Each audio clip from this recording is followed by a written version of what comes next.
Oh no.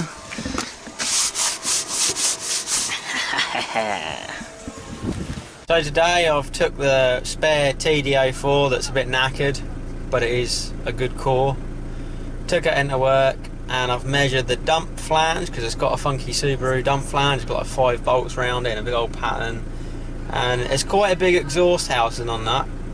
So anyway, measured it all up, got the bolt pattern, and I've drawn that up.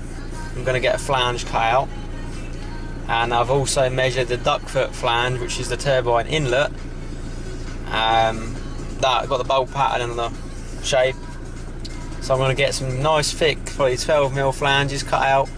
I'll do mild steel for the inlet because it's just going to be a mild steel exhaust, tubular manifold, and then a dump. Obviously, I'll keep that all stainless. I had a quick word with old matey at work because one of his friends works at Iversell, which obviously recondition turbos, and he's going to have a word with him, see what we can do, because it probably only needs a new CHRA with some trick parts in it, you know. Gareth, I was talking to Gareth, so big shout out to Gareth Brunt. Obviously he's a bit of a genius with these WLTs, so I've spoken to him a while back and he said, you know, 13T will go alright, but if you're not happy you can actually take the compressor cover off, skim it out in the lathe and fit a H wheel inside that whole, you know, case. So we'll go with the 13T and see how it goes. It's a 6cm exhaust housing, and to put it in perspective, the standard RHF5 Ranger turbo is tiny. The wheel's probably 30mm diameter and this one's more like 45mm. So although it's not a huge turbo, it's a lot bigger than standard.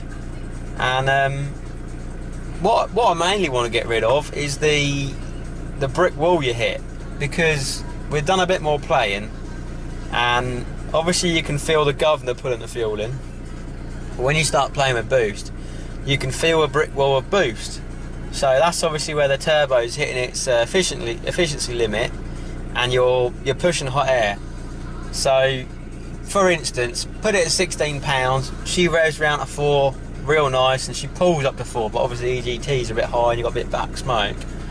If you put it at 18, you know, you start to feel it. You put the boost at 20 and she's really up against it at sort of 3.5. You can feel it, like there's no more go in it. You're just revving it for the sake of it, revving it. So I mean, I don't drive it hard often. She don't often come around to 4 grand, but when you want to, and you want to do an overtake or whatever, you're just kind of held up by the standard turbo. So if we can get a turbo that's not a great deal bigger but flows better, then we'll be able to push that gas out. And to prove a point to you guys, I know someone said a while back that running 20 psi on a standard turbo and you're up against it, your drive pressures will be about 60 psi. So what I'm going to do, I've not got time tonight, but I'm going to make a fitting and then make a brake pipe like thread, tap that into the exhaust, and then we'll run a bit of copper pipe, put a big coil in it, and then a bit of normal sort of rubber hose up to a gauge, pressure gauge, and we'll take it for a run and we'll see what kind of ratio we're getting between boost and drive pressure. So I believe a good ratio is 1.5 to 1. So if you're running 15 psi boost, you're going to be wanting 7.5, about 23 psi drive pressure. Any more than that and it's like, well, you're clearly working it too hard. So yeah, like I say, we'll put that gauge on there, we'll go for a run and we'll just see what it's doing, because it's definitely a turbo restrictive thing rather than a fuel thing. Because like I say, you hit that brick wall, if you go and turn the boost back down and try again, obviously it's not got to spin as fast to get as much boost at that rev range. You know, you're not asking as much from it. It all comes down to flow, don't it, for that turbine housing. And what I'll do is I'll upload some pics of a standard RHF5 turbine and turbine housing, because it's tiny. You won't believe how small it really is. So yeah, and then once this is all like in the go, but once we've got the turbo on and she's running, we'll start looking for more fuel. So I'll probably go 11mm head, and I'll do another video on this, but I've got some more ideas with the governor. Obviously this is a standard pump again, because I switched the pump, it's back to a standard pump with just a few screwdriver tweaks. But I've got some ideas with that governor spring to hold out for longer but still pull fuel at the end. But I'll do that in another video because that's pretty complicated in itself. Got a delivery today. This is a test piece for my secret project.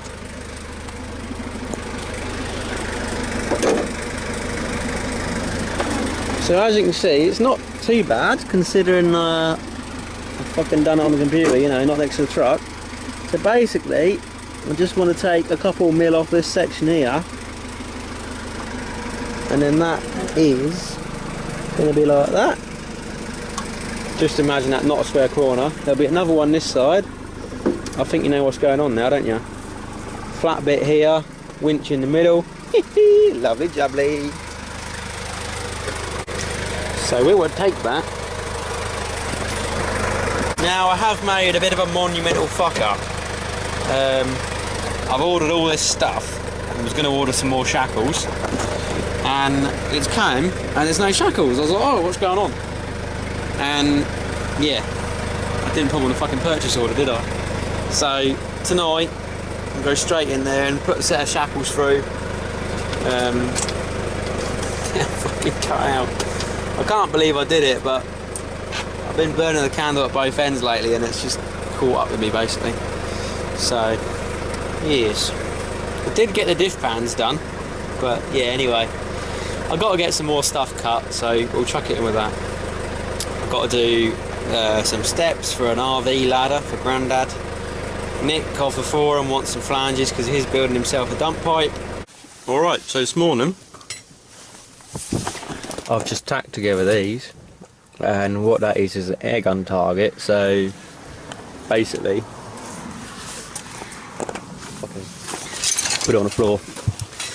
That's the air gun target, and you smash it with a pellet, obviously. Flicks over, and again to infinity. So just a little trial, really. The boss gave me the idea because he's obviously into his target shooting with rifles, proper rifles, not toys. So I've just got some cutouts and thinner stuff to give it a go. Slotted together, and then I've just tacked it, as you can see. So another little project, not a big one, but you know, I don't tend to buy anything nowadays. I just make it all. So like these air gun target things, just got 3 of them cut out for me and Tom to muck around with. And fucking hell, his temperature is rough. Yeah, little bits and pieces that they're playing around with. Well, look, one of the stencil, so I could spray the pallets that I send my winch bumpers out on. Just got one cut. I love the laser cutting. Laser cut the world. So I made another add-on extender, so his shifter's about 100mm higher up now. Lee, that one's for you, I made you that one. Yeah, going on. And I've bought some, look at this, look. I don't like that LED light, so I've got some old-fashioned style bulbs. Stick in there. They are, fuck. Here they are. So they are RB269, because when I got in there he goes, oh, they're them short ones, aren't they? I said, yeah, I think so. So they didn't have any on the shelf, but they're these little come on, you can't. They're those ones, whereas the normal ones, I say normal, most popular ones are like, you know, half that length again. So yep, we'll whack that in there in a bit. But right now, I'm going to go turn those axle shafts, finish them off. I stayed Thursday obviously and got a crack on them, but I didn't finish them. I ended up talking to my supervisor about some stuff, and then Mrs rang up and said tea's ready, so I went home. So that's what today brings. I'm not going to do a whole day, I'll just do a normal morning. It's about 5:30, so early start, early finish, eh? So tomorrow me and Charlie are going down field crack of dawn, stripping his old truck, getting the body off the trailer for the time being, and then me and him are shooting with the trailer over to his granddad's house to clear out his garage. So, yep, it's all on the go.